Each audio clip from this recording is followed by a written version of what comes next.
शंकर जी का परम भक्त है रावण, लेकिन उसी रावण के दुष्टता पर एक दिन शंकर जी बड़े चिंतित हो गए और शंकर जी ने मन में विचार किया कि भाई ये हमारा भक्त है, हम चाहते तो ऐसा है कि हमारी तीसरा नेत्र खुले और जल के भस्म हो जाए, पर गुरु को चाहिए अपने शिष्य को दंड तो दे लेकिन मृत्यु दंड ना दे। लेकिन ये काम ऐसे कर रहा है और ये आगे भी ऐसे कार्य करेगा कि इसको मृत्यु दंड ही मिलना चाहिए और मेरे द्वारा ही मिलना चाहिए, क्योंकि मेरे इष्ट राम को ही परेशान करेगा। तो क्या करें? तो शंकर जी का संकल्प हुआ कि इसके वध में कारण मैं बनूं। तब शंकर जी के मन में आया कि हम 11वें रुद्र श्री हनुमान के रूप में जाएंगे और हम ही कारणभूत बनेंगे इसके वध का,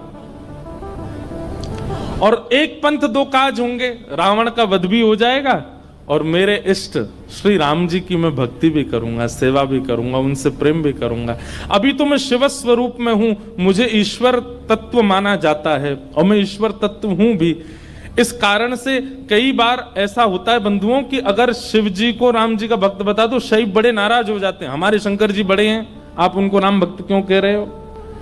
कई बार शंकर जी को कृष्ण भक्त बता दो तो शैव लोगों को बड़ी क्रोध आता है, बोले हमारे महादेव कोई कृष्ण के भक्त हैं। लेकिन वास्तवता यही है भैया, आप मानो चाहे मत मानो।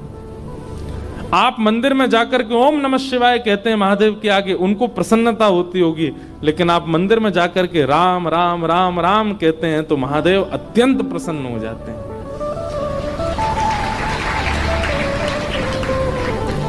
सहस्त्र नाम तत्तुल्यम राम नाम वरानने। हजारों बार कोई राम नाम कहता है तब राम नाम को सुनने के लिए महादेव स्वयं प्रकट हो जाते हैं। कृष्ण नाम सुनकर के स्वयं प्रकट हो जाते हैं महादेव। तो महादेव ने विचार किया कि मेरे इष्ट की सेवा भी हो जाए और ये दुष्ट रावण का वध भी कारण मैं बनूं। तब महादेव ने विचार किया और ऋषियों से कहा कि भाई ऐसा हमारा मन का विचार है कि हमारा ही तत्व जावे पृथ्वी पर और राम जी की सहायता करे रावण वध में, और राम जी की सेवा आराधना भी कर ले। तब ऋषियों ने कहा महाराज, इस धराधाम पर पृथ्वी पर आपके तेज को धारण करने की सामर्थ्य किसी स्त्री में नहीं है, कौन धारण करेगा। तब ब्रह्म लोक की एक अप्सरा थी, उनका नाम था कुंजस्थला। उन्होंने एक ऋषि का उपहास किया, बहुत ध्यान से सुनिएगा, और उस उपहास के कारण ऋषि ने उनको शाप दे दिया कि तुम बानरी हो जाओ। इतनी जोर से हंस रही हो संतों के ऊपर। एक बात बता दें आपको, जो संत ऋषि महंत भक्त वक्ता वैष्णवों के ऊपर या उनकी भक्ति के ऊपर हंसी करते हैं, उनको भी बानर बनना पड़ता है अगले जन्म में। इसलिए कभी किसी भक्त की हंसी मत करना। तो कुंजस्थला को शाप दे दिया, बोले जाओ तुम बानरी बन जाओ। लेकिन क्रोधापि देवेन वरेण तुल्यम, बड़े लोगों का क्रोध वरदान के समान होता है। वो क्रोध में श्राप तो होता है पर उसमें वरदान भी होता है। कुंजस्थला अंजनी मैया के रूप में पृथ्वी पर प्रकट हुए और आपका विवाह बानर राज केसरी जी के साथ में हुआ। पर केसरी जी को भी श्राप लगा हुआ था, ऋषियों ने श्राप दे रखा था कि आपकी कोई संतान नहीं होगी।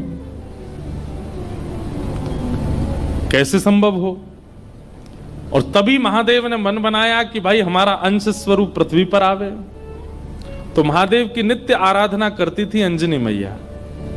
ऋषियों ने अंजनी मैया को चुना, बोले यही हैं जो महादेव के तेज को, महादेव के बल को, महादेव के जो आत्म तत्व है उसको भीतर स्वीकार कर सके। इनका तप अद्भुत है। और क्यों ना हो, विवाह के उपरांत भी ब्रह्मचारिणी थी अंजनी मैया।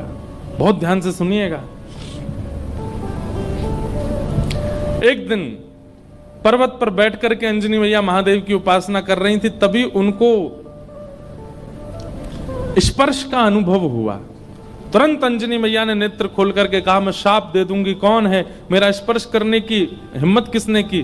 तभी पवन देव प्रकट हो गए और पवन देव ने कहा कि मां मुझे क्षमा करें, पर मेरा स्पर्श का अधिकार सबको है, मैं सबको स्पर्श कर सकता हूं, मेरा स्पर्श अपवित्र नहीं होता। इस पृथ्वी पर चींटी से लेकर के हाथी तक कोई भी नहीं है जो मेरे स्पर्श से वंचित रहता हो, इसलिए आप बिल्कुल मुझे शापित मत कीजिए, मेरा स्पर्श करने का अधिकार तो सबको है। अंजनी मैया बोली, तो फिर मेरा विशेष स्पर्श क्यों किया आपने? तब उन्होंने पूरी बात बताई। बोले कि मां, महादेव की इच्छा है कि उनका तत्व प्रकट हो।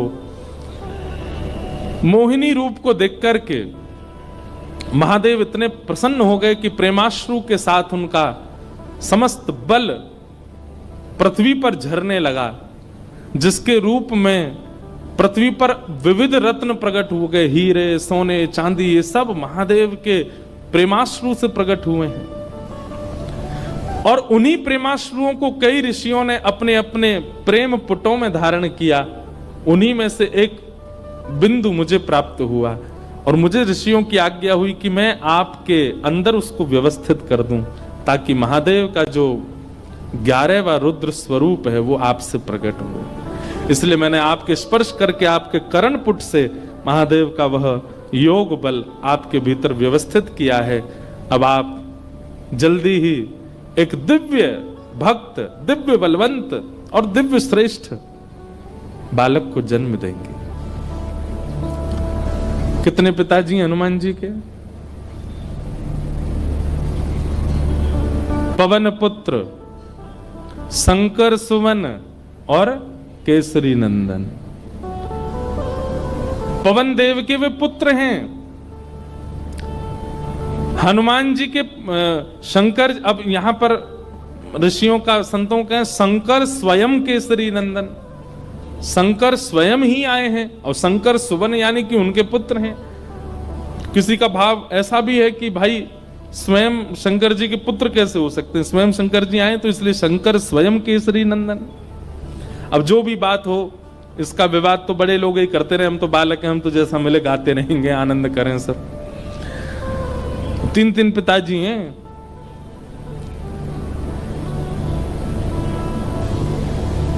इस प्रकार आज ही के दिन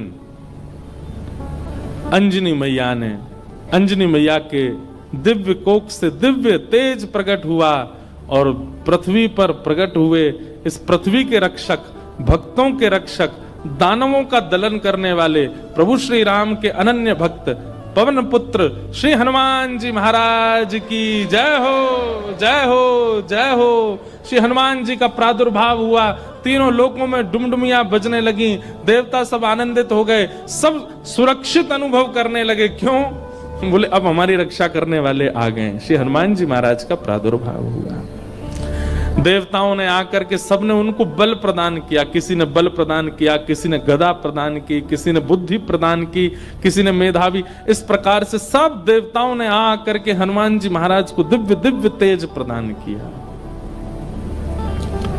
पर भैया एक बात सुनिएगा, हनुमान जी महाराज के पास एक भी वस्तु ऐसी नहीं है जिसकी कमी हो। वो भले ही बानर थे, पर बानर रूप में भी इतने सुंदर थे कि उनको देखने के लिए राम जी लालायित रहते थे कि कोई हनुमान जी को मेरे सामने बैठा दो। आज भी अनेक हनुमान मंदिरों में आप देखेंगे हनुमान जी के सामने ही राम जी बैठे होंगे।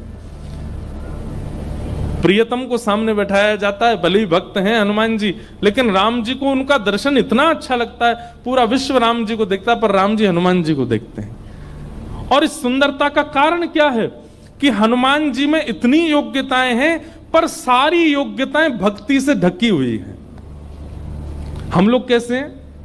हमारी सारी योग्यताएं प्रकट रहती हैं। कोई व्यक्ति अगर बहुत बुद्धिमान होता है ना, उसके रूप से ही पता चल जाता है कि बहुत बुद्धिमान है। ये देखो हनुमान जी डोल रहे हैं, बाय आ जाओ, आहा आ जाओ, मंच पे आ जाओ। ये देखो पूंछ से लपेट दो एक आध पंडित जी को, अनंत बलवंत श्री हनुमान जी महाराज की। यहाँ बैठ जाओ आगे, ये स्पीकर के आगे बैठ जाओ। हाँ बैठ जाओ।